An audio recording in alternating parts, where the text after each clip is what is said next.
Del Evangelio según San Mateo. En aquel tiempo dijo Jesús a sus discípulos: Habéis oído que se dijo, amarás a tu prójimo y aborrecerás a tu enemigo. Yo en cambio os digo, amad a vuestros enemigos y rezad por los que os persiguen. Así seréis hijos de vuestro Padre que está en el cielo, que hace salir su sol sobre malos y buenos, y manda la lluvia a justos e injustos. Porque si amáis a los que os aman, ¿qué premio tendréis? ¿No hacen lo mismo también los publicanos? Y si saludáis solo a vuestros hermanos, ¿qué hacéis de extraordinario? ¿No hacen lo mismo también los gentiles? Por tanto, sed perfectos, como vuestro Padre Celestial es perfecto. Palabra del Señor. Gloria a ti, Señor Jesús. Es martes, queridos hermanos. Siempre en la segunda carta de San Pablo a los Corintios, ahora en el capítulo 8. Pablo pide a los cristianos de Corinto que participen con generosidad en la colecta que está organizando a favor de la comunidad de Jerusalén, y pone como ejemplo a los cristianos de Macedonia en Grecia. Estos eran mucho más pobres que Corinto, pero se esforzaron por encima de sus fuerzas para ayudar a los de la iglesia madre de Jerusalén, y Pablo los pone como ejemplo de generosidad.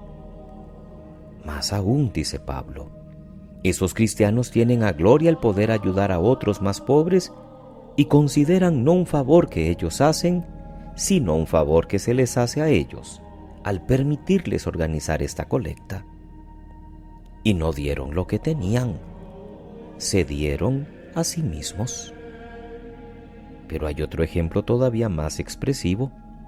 El mismo Jesús, dice Pablo, que siendo rico se hizo pobre para que todos desde nuestra pobreza nos hagamos ricos.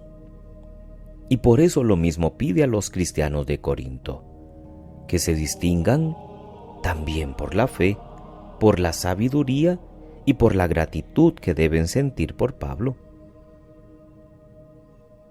Tomando esta primera lectura ya para nuestra vida de cada día, ¿somos así de generosos también nosotros cuando nos damos cuenta de que hay personas que están pasando alguna necesidad? ¿Somos solidarios con los demás o nos encerramos en nosotros mismos?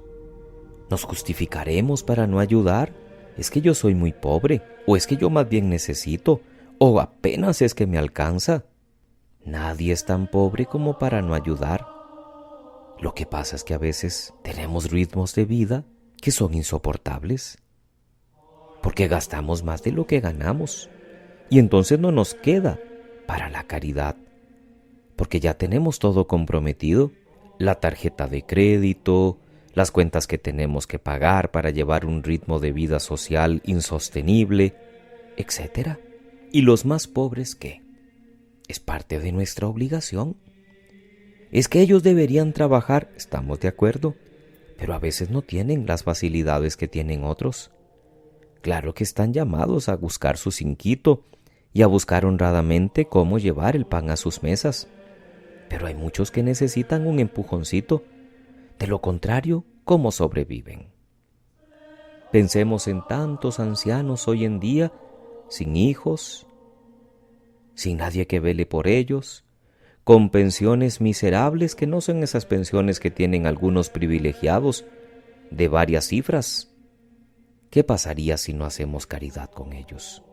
¿Qué pasaría sin la obra social de la Iglesia, que lo que hace es organizadamente distribuir las ayudas que los fieles hacen llegar a una pastoral social, por ejemplo? No dejemos nunca de ayudar a los que tienen mayor necesidad, porque también en ellos tenemos que aprender a ver el rostro del Señor. Y el Evangelio de San Mateo, siempre en el capítulo 5, nuevamente nos trae el Sermón de la Montaña, que Jesús, contraponiéndolo a la ley antigua, nos habla de la forma perfecta en que Él quiere que vivamos sus discípulos. Hoy nuevamente Mateo pone en labios de Jesús estas contraposiciones, lo antiguo con lo nuevo. Amarás a tu prójimo, que si estaba ciertamente en el Antiguo Testamento, que posiblemente el aborrecerás a tu enemigo, ciertamente no lo vamos a encontrar en ningún libro, pero se ve que era interpretación popular. Esos dichos que se van adhiriendo, como tantos hoy en día. Es que la palabra de Dios dice, ¿cuánto no lo hemos escuchado? Y nos vamos en carrera a buscar el texto y no aparece por ningún lado. Les pongo un simple ejemplo. Es que la palabra de Dios dice que hay que ser mansos, pero no mensos. No, eso no está en la Biblia. Está en la Biblia que tenemos que ser mansos como palomas y astutos como serpientes, pero no lo primero. Es probable que esta sentencia sea también de esas. Y Jesús tiene que corregirla, porque sus seguidores deberán amar también a los enemigos, a los que no son de su familia o de su pueblo, de su gusto. Saludar a los que nos saludan lo hacen todos. Amar a los que nos aman es algo espontáneo, no tiene ningún mérito. Y lo que ha de caracterizar a los cristianos es algo extraordinario. Es saludar a los que no nos saludan, es amar a los enemigos, es hacer el bien al que nos aborrece. Jesús pone por delante como modelo nada menos que a Dios. Así seréis hijos de vuestro Padre que hace salir su sol sobre malos y buenos. Y la sentencia final, sed perfectos como vuestro Padre Celestial es perfecto. Y el que mejor ha imitado al Padre, por supuesto que es su Hijo, que es uno con Él en el Espíritu. Si alguien mostró preferencias por los pobres, por los débiles, por los marginados, por los pecadores, fue el mismo Jesús. Y al final entregó su vida por todos y murió perdonando a los mismos que le crucificaban. Debemos superar lo que nos resulta espontáneo, poner buena cara a los amigos, mala a los que nos han hecho algún daño o no nos resultan simpáticos, y actuar como actuaría Dios.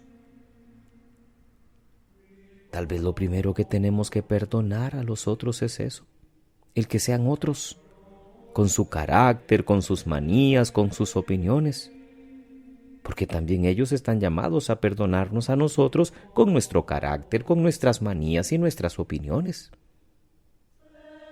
Pidámosle al Señor la gracia de ser discípulos no solo de nombre, sino que aquellos que se relacionen con nosotros, al ver la forma en que vivimos el cristianismo, al menos se cuestionen por qué somos diferentes al resto y por qué también ellos podrían ser parte de este grupo de discípulos que vamos tras los pasos del Maestro. Ánimo.